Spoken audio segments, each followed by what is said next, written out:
یہ بتایا کہ جمعہ کا دن قیامت کا دن ہوگا، یہ میں اپنی طرف سے نہیں، حدیث جبرائیل ہے، حدیث شریف کوٹ کر رہا ہوں، اس کو آپ حضرات اپنے ذہن میں بسائیں۔ قسم خدا کی کلیجہ منہ آتا ہے، نگاہیں بھیگ جاتی ہیں۔ آقا دو جہاں مدینہ منورہ شریف میں آپ بیان فرما رہے ہیں، آنے والا شخص مجمع کو چیرتا ہوا جیسے ہی جمعہ کے دن پہنچتا ہے، آقا دو جہاں جناب محمد رسول اللہ صلی اللہ تعالی علیہ وسلم تقریر فرما رہے ہیں، دو زانو بیٹھے ہیں اور دونوں زانو جو بیٹھے تھے ان کے زانوں سے زانو وہ شخص ملاتا ہے۔ کسی نے پوچھا یہ کون شخص ہے؟ ایک صحابی نے عرض کیا یا رسول اللہ میرے ماں باپ آپ پر قربان ہو، یہ اس کی ہمت دیکھو کہ اس نے آقا کے ٹہنی سے ٹہنی کو ملا دیا، آقا کے زانوں سے زانوں کو ملا دیا، اس کی اوقات تو دیکھو۔ اللہ اکبر اتنا کہنا تھا، آقا فرماتے ہیں خاموش ہو جاؤ، یہ جو شخص آئے ہیں یہ کوئی اور نہیں ہے،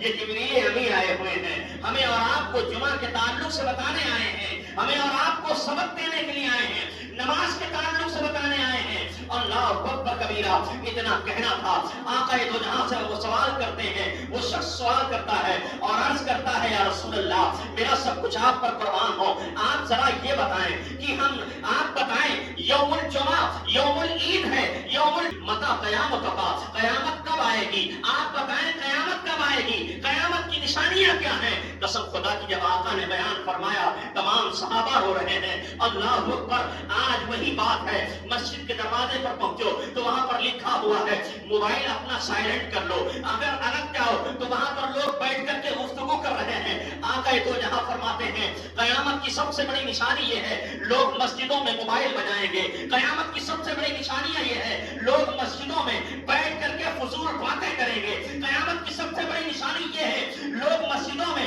غیر قانونی جگہوں پر بیٹھ کر کے جس طریقے سے آپ لوگ استعمال کرتے ہیں اسی طریقے سے بیٹھ کر کے مسجدوں میں میٹنگ کریں گے۔ قسم خدا کی مسجد میٹنگ کرنے کے لیے نہیں ہے، مسجد باہر کی گفتگو کرنے کے لیے نہیں ہے، یہ قیامت کی نشانی ہے۔ کہاں جوتے کے تسمے بجیں گے، پھر کہاں قیامت سب سے بڑی یہ ہے کہ جب جمعہ کا دن ہوگا قسم خدا کی نفسی نفسی کا عالم ہوگا،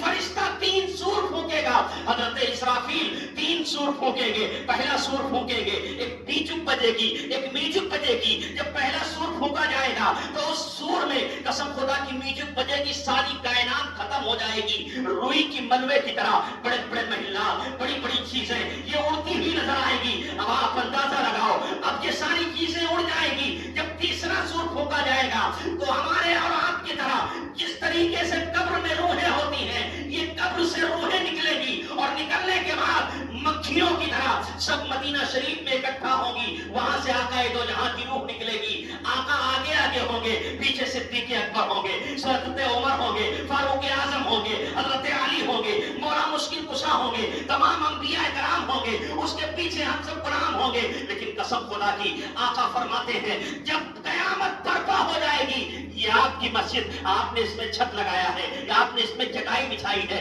آپ نے اس میں نماز پڑھی ہے، آج دیکھو آقا نے جب فرمایا تھا اس تاریخ سے لے کر اب تک صحابہ کرام نے فرما دیا اپنے بچوں کو کہ کوئی بھی نماز چھوٹتی ہے تو اس کی قضا ہے، لیکن قسم خدا کی جمعہ تم نہ چھوڑنا، جمعہ کے دن ضرور آنا، اپنے بچوں کو جمعہ میں تلقین کرنا۔ کہا کیوں؟ کہا اس لیے کہ یوم الجمعہ یوم القیامہ، جمعہ کا دن قیامت کا دن ہوگا، پتہ نہیں کب قیامت آ جائے گی۔ اسی اسرے میں تمام صحابہ کرام آتے ہیں، اس کے بعد جب یہ روح نکل جائے گی اتنے بعد اللہ تبارک و تعالیٰ حکم فرمائے گا، ساری کائنات تباہ و برباد ہو کر کے روئی کی مڑبے کی طرح جب ہونے لگے گی، اتنے میں آقا فرماتے ہیں کہ یہ مسجد جو آپ کے جان در کی ہے یہ مسجد اٹھائی جائے گی، اللہ کی مقدس بارگاہ میں پیش کیا جائے گا، اللہ کی بارگاہ میں جب پیش کیا جائے گا جتنے لوگ مسجد کے اندر ہوں گے، اتنے لوگ مسجد کے اندر ہوں گے، انہی لوگوں کو اٹھایا جائے گا اور اللہ کی بارگاہ میں دیدار کرایا جائے گا۔ جب یہ مسجد پہلے آسمان پر پہنچے گی تو قسم خدا کی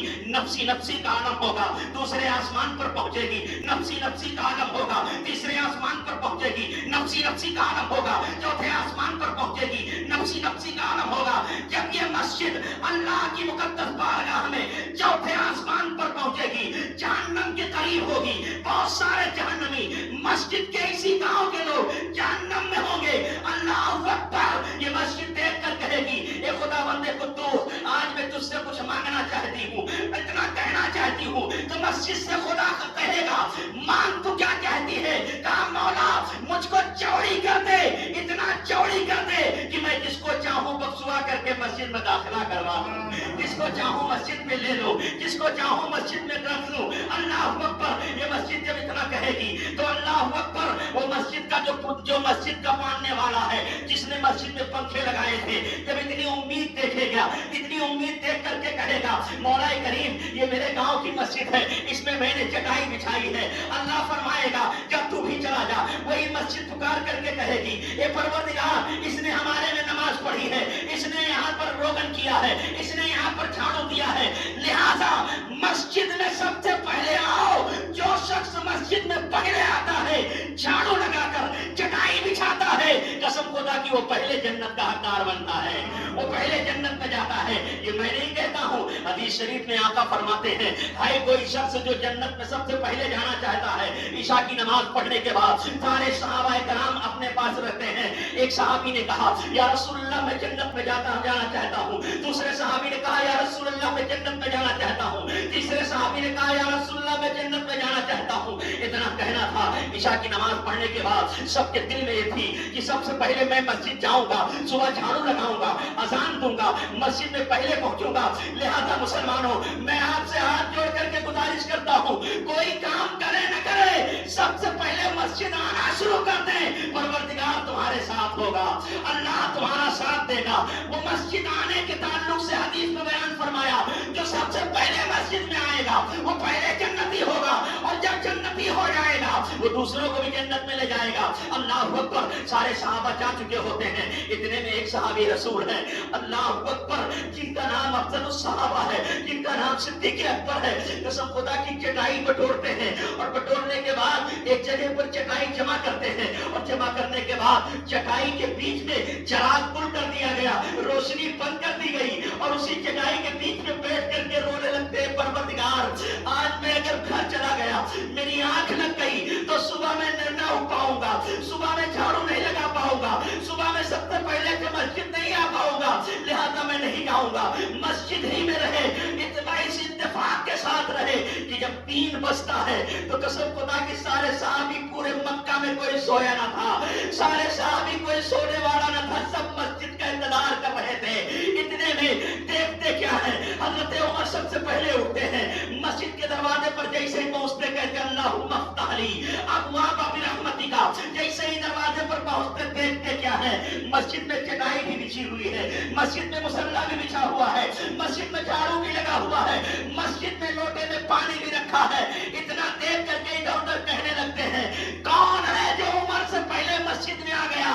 دیکھنے والا شخص جب عمر آتے ہیں، پیچھے صدیق تو حضرت عمر کے پیچھے علی آتے ہیں، حضرت عثمان غنی آتے ہیں، تمام صحابہ آتے تو دیکھتے کیا ہے، ایک شخص مسجد کے کونے میں بیٹھ کر اللہ کو راضی کر رہا تھا، رو رہا تھا پروردگار مجھے جنت میں داخلہ دے دے، پروردگار میرے خطاؤں کو معاف کر دے۔ وہ کوئی اور شخص نہیں تھا، وہ حضرت صدیق اکبر تھے، وہ حضرت صدیق اکبر بیٹھ کر کے مسجد میں مصلی بچھا کر کے رو رہے تھے۔ اللہ اکبر، عمر نے کہا اے صدیق اکبر آپ میرے بڑے بھائی ہیں، آپ تو سب سے پہلے سبقت لے گئے ہیں، کہا آپ نے یہ نہ سنا جو مسجد میں پہلے آئے گا وہ پہلے جنت میں جائے گا؟ اے مسلمانوں، آج اپنے دل میں ایک کسک رکھ لو کہ کوئی کام ہو نہ ہو، سب سے پہلے میں مسجد میں داخلہ لوں گا، چٹائی میں بچھاؤں گا، جھاڑو میں لگاؤں گا، مسجد کے اندر میں داخلہ دوں گا۔ اس لیے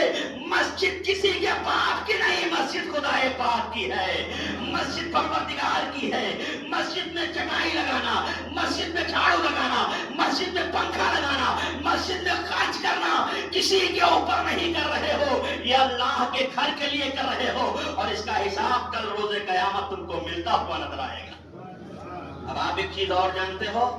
نماز جو آپ مختلف جگہ پر پڑھتے ہیں، یہاں پر پڑھتے ہیں، پھر سنت یہاں پر پڑھتے ہیں، فجر وہاں پر پڑھتے ہیں، سنت اور فرض وہاں پڑھتے ہیں، کیوں؟ اس کی وجہ کیا ہے؟ اس کی وجہ ہم کسی کو دیکھ کر کے پڑھ لیتے ہیں؟ ایسا نہیں ہے، اس کی وجہ یہ ہے، بہت پوائنٹ کی بات ہے، غور کریے گا، اس کی وجہ یہ ہے کہ جب کل میدان حشر میں اللہ ہم سے پوچھے گا